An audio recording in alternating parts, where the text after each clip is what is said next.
Hi, now I'm sharing my individual research. The topic is disease burden of hypertension and its impact on economic growth in Taiwan. Since this is just a 5 minutes brief, one, if you want to see the complete version, please click the link here. Okay, then we're going to begin. So first, we're going to answer 3 questions. The first one is why should we care about the economic impact? Obviously, economic impact is an indicator for the policymaker, and also the channel for health to economic growth is interesting to see. So why should we care about hypertension? Hypertension is one of the top 10 mortality factors in Taiwan and also is prone to develop to other emergency syndrome. And the importance of this research is because there are few discussion on the health issue in the macroeconomy and also few discussion on hypertension medical cost. But it's very important to identify how high is the medical cost for hypertension. In the literature review, we have 2 comparisons. First one is to compare Taiwan to other countries, the weakness and the strengths for the study in the economic cost of the diseases. And the next one, we compare this study to the other ones conducted by Liu Dingping, focused on enterovirus. The objective of this study consists of 2 parts. First one, we calculate hypertension disease burden and economic cost. And the second one, we measure the cost by using the economic growth model with human capital. For the study design, first, we're going to define the hypertension patients. We use the National Health Insurance database inclusions criteria. And for the data, we include 2 kinds of data. First is the cohort who gets hypertension in 2001.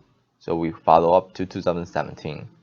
And another one, we include all new patients diagnosed hypertension in each cross-sectional year from 2001 to 2017.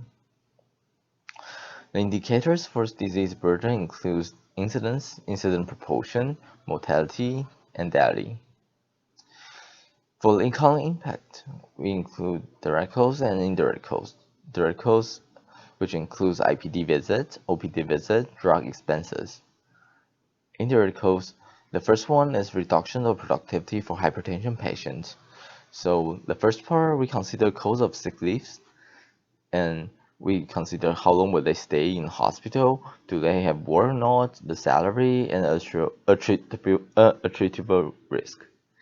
And for the second one, we consider reduction marginal productivities, since there's a study says that the hypertension doesn't really cause the reduction of marginal productivity. We only consider the stroke and hypertensive heart disease. So the number of patients, the discount rate, and the attributable risk.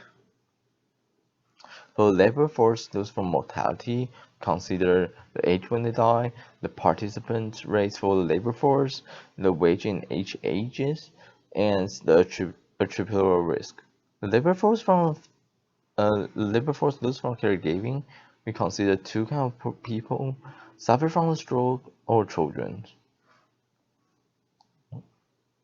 For the economic growth model, we consider a solo model with human capital and with the Cope-Douglas production function, and here is the law of motion.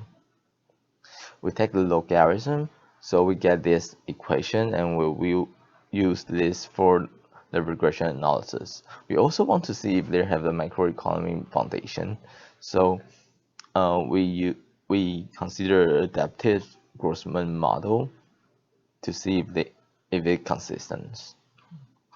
Now here's the results. The average incident is 2.5 million each year, and the average incident proportion is 0.1 in each year.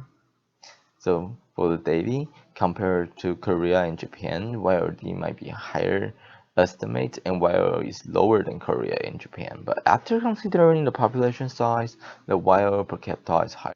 So here's some results for 2001 cohort and some for cross-sectional. So what's interesting is it just follows the drug expenses in the specific groups. And also the regression model, the result is like this. And here's the simulation for adaptive growth model. For discussions, we discuss the trend of the direct and indirect costs, and also why there's an increase in the drug expenses. In conclusions, we get the economic impact of hypertension is large, but not high enough to observe on the growth model. The drug expense is huge and still expand due to the prescription. The incidence is stationary and the mortality is decreasing in the elder. Increasing marginal products and returns of health investment would be a possible way to obtain sustainable growth. And further study can focus on combining top 10 diseases. So if you have any questions, you can leave it in the comment or to see another videos. Thank you.